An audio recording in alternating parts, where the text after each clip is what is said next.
Tá gravando. Bom, gente, agora a gente vai para a terceira e última parte da unidade 7, que fala sobre estabilidade, né? Eu estava dando uma olhada na parte 2, e eu acho que tiveram alguns momentos em que a minha imagem sumiu, mas eu acho que isso não afetou muito o áudio, né? Enfim, minha internet não é das melhores, mas daí qualquer coisa, depois eu vou ver com mais calma como que ficou. Bom, deixa eu compartilhar a tela mais uma vez. Uma janela.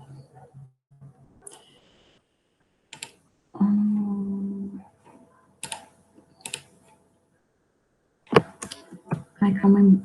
Um probleminha técnico. Agora foi. Foi? Ah, agora foi. Tá. Então, ai, meu Deus. Enfim, problemas técnicos, né? Então tá. Agora a gente vai voltar com a estabilidade provisória de origem legal. Vocês lembram que eu falei que a estabilidade ela pode vir de modo tanto por meio constitucional, né, está regulado na Constituição, como de origem legal. A gente já falou sobre as estabilidades provisórias de origem constitucional e agora a gente vai falar sobre as estabilidades provisórias de origem legal. O primeiro, nesse caso, é o empregado acidentado. A Lei 8.213, de 91, que dispõe sobre os planos de benefícios da Previdência Social e da outras providências, fala sobre o que é acidente de trabalho. Ela também traz sobre equiparações ao acidente de trabalho, e, por fim, ela também fala sobre a estabilidade. Bom, acidente de trabalho é o que ocorre pelo exercício do trabalho a serviço da empresa, ou pelo exercício do trabalho, provocando lesão corporal ou perturbação funcional, que cause a morte ou a perda ou a redução permanente ou temporária da capacidade para o trabalho. Como eu falei, essa lei é bem detalhada, assim, e vale a pena dar uma olhada, né? Ela fala sobre equiparações ao acidente de trabalho, enfim, nos artigos 20 e 21. O que a estabilidade para o empregado acidentado fala? Fala, assim, o artigo 118, né, dessa mesma lei. O segurado que sofreu o acidente do trabalho tem garantia, no prazo mínimo de 12 meses, a manutenção do seu contrato de trabalho na empresa, após a cessação do auxílio-doença acidentário, independentemente da percepção de auxílio-acidente. Então, depois da cessação do auxílio-doença acidentário, o empregado acidentado, ele tem direito a uma estabilidade no prazo mínimo de 12 meses. E aí, o que a gente tira disso é que a súmula 378 do TST, ela fala assim,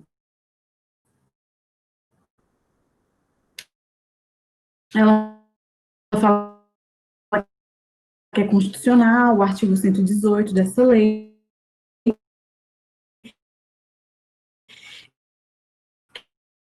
assegura o direito à estabilidade por período de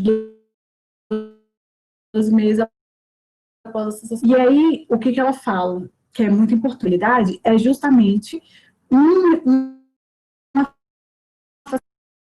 afastamento superior a 15 dias, e aí a consequente percepção do auxílio-doença. Quando um trabalhador ele é acidentado, ou acontece, enfim, depois de 15 dias de afastamento, ele começa a receber o auxílio-doença acidentário. Então, por exemplo, é justamente esse caso, se um trabalhador ele se acidentar e ele, por exemplo, não ficar afastado por mais de 15 dias, ele não vai receber esse auxílio doença acidentário. Logo, ele não vai ter direito à estabilidade. Então, se o trabalhador, por exemplo, se acidentou e ficou uma semana em casa, ele não vai ter direito à estabilidade. Por quê? Porque ele não recebeu o auxílio doença acidentário. Por quê? Porque ele não ficou afastado mais de 15 dias, né? E aí, Isso é bem importante, tá? Porque não é todo acidente de trabalho, então, que gera a estabilidade, né? E aí, aqui, ao contrário da gestante, que teve essa mudança na jurisprudência que eu falei para vocês, o empregado submetido ao contrato de trabalho por tempo determinado goza da garantia de estabilidade de emprego decorrente do acidente de trabalho. Então, ao contrário da gestante, o empregado acidentado, ele tem direito à estabilidade mesmo com garantia, mesmo com o contrato de trabalho por tempo determinado, né? Tá. Agora a gente vai passar para outro, que é o membro de comissão de conciliação prévia, que é uma outra estabilidade garantida por lei. Aqui, ó, membro de comissão de conciliação prévia. Isso tá previsto na CLT, essa estabilidade está prevista na CLT, no título 6A. E fala assim, o comecinho, as empresas e os sindicatos podem instituir comissão de conciliação prévia de composição paritária, com representantes dos empregados e dos empregadores, com a atribuição de tentar conciliar os conflitos individuais do trabalho. Então, enfim, isso aqui fala sobre o caput do 225 fala sobre o que é a conciliação prévia, o que é a comissão de conciliação prévia e como que ela é composta, né? Ela tem a composição paritária com representantes dos empregados e dos empregadores, numa lógica um pouco parecida com a CIPA, né? No sentido de ter representantes dos empregados e dos empregadores.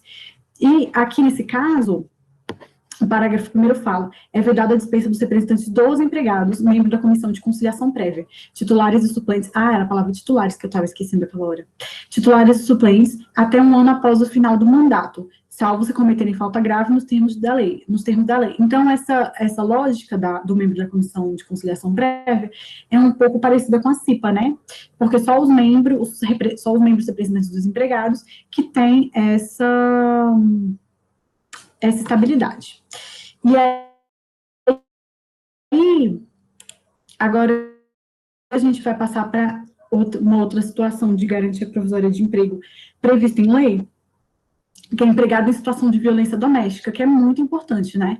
Isso está previsto na lei 11.349 e 49, e essa lei, ela cria mecanismos para coibir a violência doméstica e familiar contra a mulher. O artigo 9º fala assim, fala sobre criar assistência à mulher em situação de violência doméstica e tal, e aí uma das medidas de prestar assistência para essa mulher vítima de violência doméstica está no parágrafo 2º. O juiz assegurará a mulher em situação de violência doméstica e familiar para preservar sua integridade física e psicológica, manutenção do vínculo trabalhista, quando necessário o afastamento do local de trabalho por até 6 meses. Às vezes, quando a mulher sofre violência doméstica, o agressor persegue ela em casa, persegue ela no trabalho. Então, são medidas para garantir que mesmo que a empregada, a mulher que sofre violência doméstica, ela tenha que se afastar do local de trabalho por uma razão que não depende dela, né? Enfim, garantido a ela a manutenção desse vínculo trabalhista, né? E aí, enfim, é muito importante dar uma olhada nessa lei também depois, tá bom? E agora, o quarto tipo de estabilidade provisória de emprego, que é por meio da lei, que tem origem legal, né, que é previsto na lei, é membro de comissão de representantes dos empregados na empresa. Isso aqui foi adicionado pela reforma trabalhista, né? Enfim, pela lei 13.467, que compõe o que a gente chama de reforma trabalhista. E aí, o que é a comissão de representantes dos empregados, né? Isso está previsto no artigo 4º da CLT, e o artigo no título, né? 4º da CLT. E o artigo 510 fala: nas empresas com mais de 200 empregados é assegurada a eleição de uma comissão para representá-los, com a finalidade de promover-lhe entendimento direto com os empregadores. E aí o 510D fala: o mandato dos membros da comissão de representantes dos empregados será de 1 ano, desde o registro da candidatura até 1 ano após o final do mandato. O membro da comissão de representantes não poderá sofrer despedida arbitrária, entendendo-se como tal a que não se fundar em motivo disciplinar, técnico, econômico, financeiro. Isso aqui está muito próximo também da lógica do membro do membro da CIPA, né? Por quê? Porque ele não pode sofrer dispensa arbitrária, a não ser que tenha um motivo disciplinar, técnico, econômico ou financeiro, que daí é o ônus do empregador comprovar isso, né? Caso essa dispensa vá ser questionada na Justiça do Trabalho. E aí, então é isso. Nas empresas com mais de 200, é assegurada a eleição de uma comissão para representá-los. E aí, nessa comissão, o mandato é de 1 ano e eles não podem sofrer essa demissão desmotivada, né, essa despedida arbitrária. Agora, esses são os quatro exemplos de estabilidade provisória de origem legal que a gente tem: empregado acidentado, membro de comissão de conciliação prévia, empregado em situação de violência doméstica, membro de comissão de representantes dos empregados da empresa. A lógica tanto do membro de comissão de conciliação prévia quanto o membro de comissão de representante dos empregados da empresa é um pouco parecida com a da CIPA, né? Então fica um pouco mais fácil da gente fixar isso na nossa cabeça. Tá. Lembra que eu falei aqui no começo... Ai, não sei se eu vou achar esse slide agora. Mas, enfim, que eu falei para vocês que o... Enfim, antes disso tudo aqui... Aqui, das origens da garantia provisória de emprego, eu falei que podia ser tanto por norma autônoma ou heterônoma, que daí vinha da Constituição, vinha da legislação infraconstitucional, que foi isso que a gente viu agora, como, por exemplo, pode vir sentença normativa, que também é uma norma heterônoma, né, que vocês vão ver isso mais para frente em coletivo do trabalho, ou é direito do trabalho 2, enfim. E aí eu falei também que pode vir por meio de norma autônoma, que é um pouco mais raro, né, que é por meio de ato empresarial ou contrato, ou então garantias advindas de acordo coletivo do trabalho ou convenção coletiva do trabalho. Isso aqui, o acordo coletivo e a convenção, vocês vão ver no direito do trabalho 2, nessa parte de direito coletivo do trabalho. Mas isso é importante vocês saberem isso, porque são normas acordadas entre as partes, né? Entre sindicato e empresa, ou entre sindicato e sindicato, enfim, são normas autônomas que,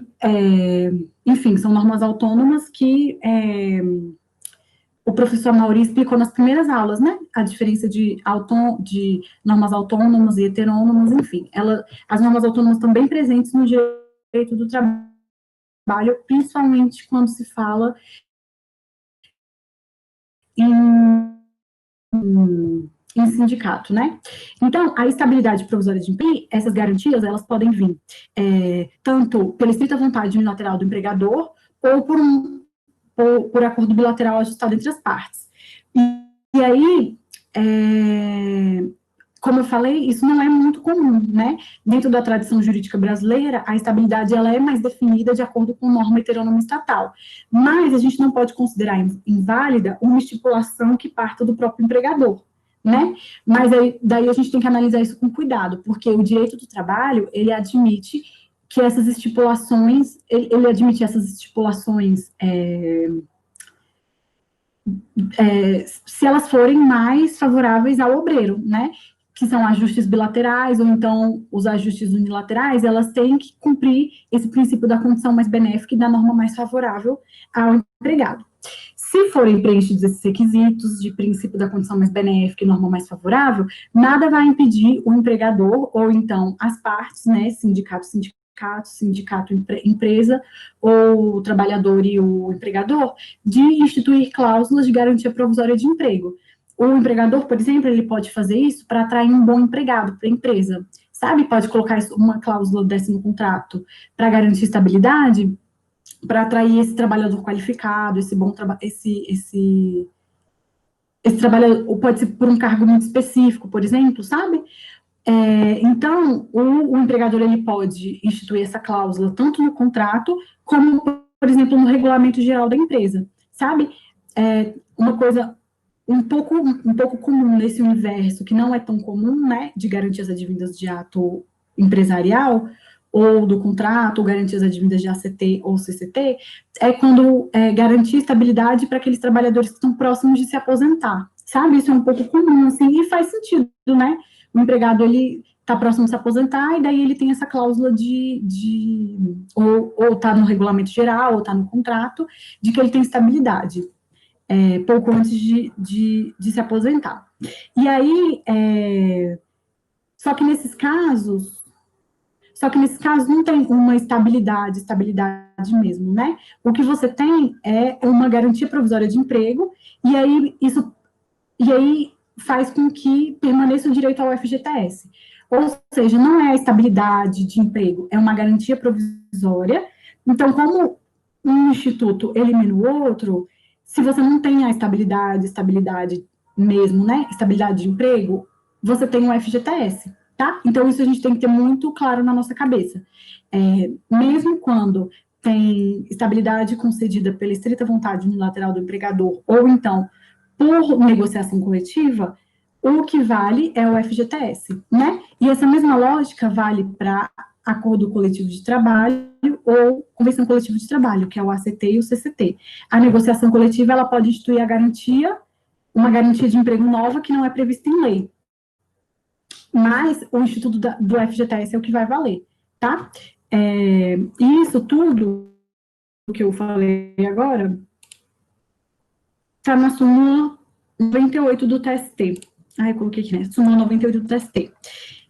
Fala assim, ó. Eu não coloquei no slide, né? Mas, enfim, vocês podem olhar depois.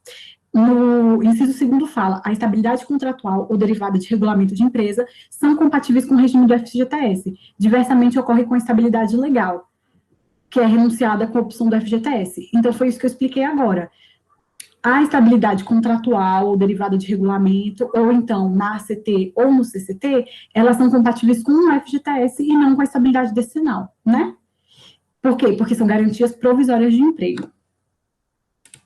Tá, agora a gente vai falar sobre aviso prévio, dentro de garantias provisórias de emprego.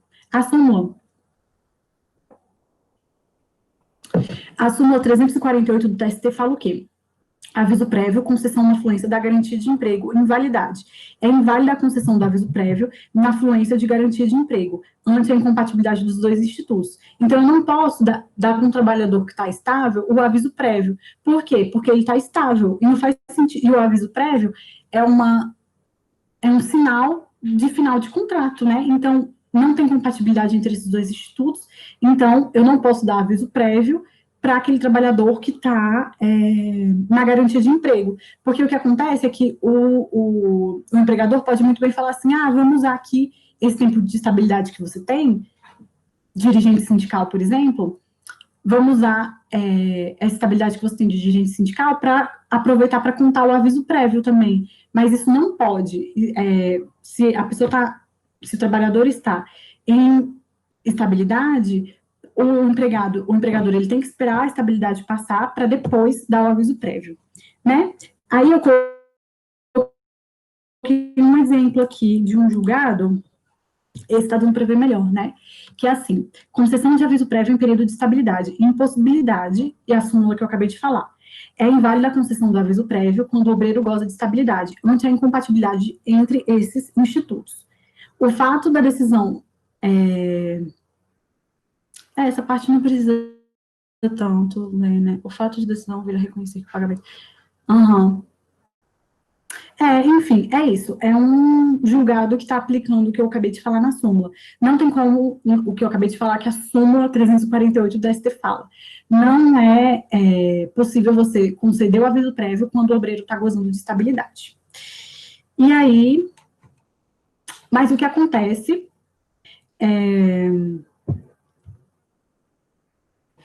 Então, eu já falei isso aqui, né? Então, aqui, só frisando mais uma vez, se o empregador ele quer dispensar, ele vai ter que esperar o término do período estabilitário para conceder o aviso prévio, tá? É porque nesse caso aqui, nesse julgado aqui que eu coloquei, é um caso que analisa as datas do documento em que foi dado o aviso prévio e a data que a trabalhadora, ela tinha estabilidade. Então, o aviso prévio foi concedido no dia 18/6/2007 e era um período em que ela ainda estava estável. E aí, por isso, resultou nesse ementa aqui, tá? E aí, bom, é isso. Tá. Tudo isso que eu falei agora é para dizer que quando o trabalhador ele está estável em algum desses regimes que eu falei, quando ele se enquadra em algum dessas categorias que eu falei, né, ele não pode ser demitido, dispensado, ele não pode ser dispensado. Mas aí o que acontece se ele for dispensado, né? Em regra geral,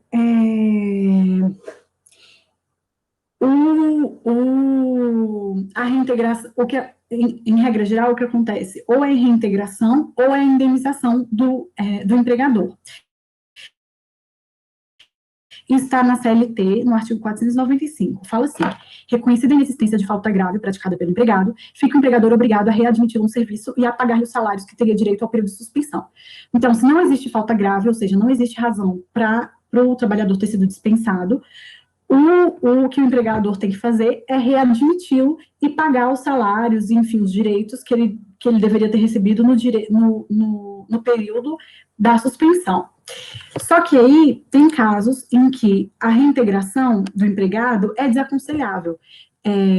Ou então, no caso da gestante, quando, por exemplo, passaram 5 meses da estabilidade, não faz mais sentido reintegrá-la se, por exemplo, o período já passou. Mas mesmo quando ainda está dentro do período da estabilidade, às vezes, por exemplo, o processo sobre a estabilidade é tão conturbado, ou então, enfim, acontecem várias coisas dentro que vão interferir, né, na rotina de trabalho daquela empregada ou do empregado, e aí é desaconselhável que o empregado volte ou a empregada volte a exercer aquela função. Nesses casos, o que acontece vai ser a indenização, né? E aí, o tribunal, ele pode converter a obrigação em indenização para poupar o empregado de ter que voltar para aquele ambiente de trabalho, né? E aí, isso também acontece, que eu tinha falado agora, há pouco tempo atrás, com a gestante, né? Que depois de passar 5 meses, daí, eu vou falar sobre, eu vou mostrar um julgado sobre isso. Tá, mas é isso, eu vou mostrar. Eu vou mostrar, mas enfim, é isso que eu falei, né, agora. E aí, uma outra coisa é que a súmula 396, ela fala mais algumas coisas sobre as consequências da dispensa irregular. Ela fala isso que eu acabei de falar. Ela fala, período de estabilidade são devidos ao empregado apenas os salários no período compreendido entre a data de despedida e o final. É assim, a gestante, por exemplo, que passou 5 meses dela da estabilidade devida, não faz sentido reintegrá-la, faz muito mais sentido ela receber a indenização pelo tempo que ela deveria ter trabalhado, né? E aí, um outro ponto da súmula 396 é que não há nulidade por julgamento extrapetita na decisão que deferir salário quando o pedido for ter reintegração, justamente porque existem situações em que não faz sentido a reintegração e faz muito mais sentido a indenização, né? Então, por exemplo, se na petição inicial o empregado decidir, ou o empregado pedir a reintegração por violação à estabilidade, e lá na frente o juiz falar, não vai ser reintegração, vai ser indenização, isso não pode ser considerado extrapetita, justamente porque faz sentido ou um ou outro, né? Um é substituto natural, assim, do outro. E aí, a jurisprudência que eu falei para vocês, na hora que eu estava confusa, é essa aqui. representante na Comissão Interna de Prevenção de Acidentes, garantia de emprego, dispensa sem justa causa, período de estabilidade provisória exaurido, indenização devida. Aí fala da Constituição, dispensado motivadamente o demandante a menos de um ano após o término do seu mandato, estando já exaurido o período de estabilidade ao tempo do julgamento, incabível a reintegração do emprego, sendo devido apenas o pagamento da respectiva indenização substitutiva. Então, aqui, o que aconteceu? O membro da CIPA, ele ajuizou a ação um pouco antes de acabar o prazo de um ano, né, da estabilidade dele, e aí, quando chegou na hora do julgamento, já tinha passado o período da estabilidade. Como eu falei, não faz mais sentido reintegrar, faz mais sentido indenizar, né? E aí, outra súmula também que fala sobre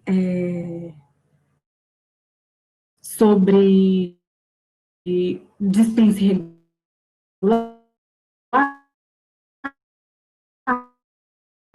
é a do dirigente sindical, que é a súmula 379, coletivo 2, mas é mais uma regra dentro da dispensa de dirigente sindical. Gente, eu tenho dificuldade de falar dirigente. Enfim, é mais uma regra, porque ao contrário do que acontece com o membro da CIPA, ou então os membros das outras comissões que eu falei, em que tem que provar motivo econômico, financeiro, enfim, econômico financeiro é a mesma coisa, né? Mas, enfim, que tem que fazer as comprovações daqueles elementos, e aí, se ficar comprovado, no caso da instauração da reclamação trabalhista, né? Se o empregado ele for reclamar na Justiça do Trabalho e daí o empregador ele comprovar que realmente houve motivo para a dispensa, aí fica tudo bem, né? Aí não precisa reintegrar, não precisa indenizar e tudo.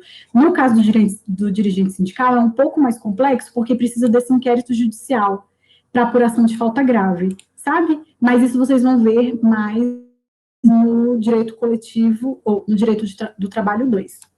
E aí, mas nos outros, o que eu ia fazer a diferenciação é que nos outros não precisa de inquérito judicial para apuração da falta grave, tá? Só precisa no dirigente sindical. Nos outros, membro da CIP e das outras comissões que eu falei, só precisa ter essas motivações, ter uma dessas motivações, né? Para provar que não é dispensa arbitrária, Aí, a súmula 215 do STF fala: conta-se a favor do empregado readmitido o tempo de serviço anterior, salvo se houver sido despedido por falta grave ou recebido a indenização legal. É isso que eu falei, o tempo ou eu não falei isso? Bom, enfim, o tempo do empregado que foi readmitido, ele conta como tempo de serviço, tá? O tempo em que ele ficou fora, mais que ele que ele ficou fora por uma dispensa irregular, e aí depois ele volta, esse tempo que ele ficou fora, ele conta. E aí, bom, é isso, tá? Eu espero que vocês tenham entendido, deixa eu parar aqui a apresentação, interromper compartilhamento. É isso, eu espero que vocês tenham entendido. Eu vou disponibilizar os slides no Moodle. Qualquer dúvida, vocês podem mandar mensagem. Esse tipo de aula é um pouco solitário. E um pouco difícil, assim, sabe? De saber se eu tô falando rápido, se eu não tô falando rápido, se eu tô sendo clara, não tô. Mas é isso. Qualquer coisa, me manda mensagem, manda e-mail, perguntem lá no fórum, tá? E eu vou disponibilizar os slides também. E eu vou... E os julgados que eu coloquei no slide não estava dando para ver, depois vocês deem uma olhada, tá bom? Que são bem interessantes e eles ajudam bem a explicar os conceitos e tudo, tá bom? É isso, terminamos a unidade 7 e eu espero que vocês entendam tudo, tá bom, gente? Eu vou parar de gravar e é isso.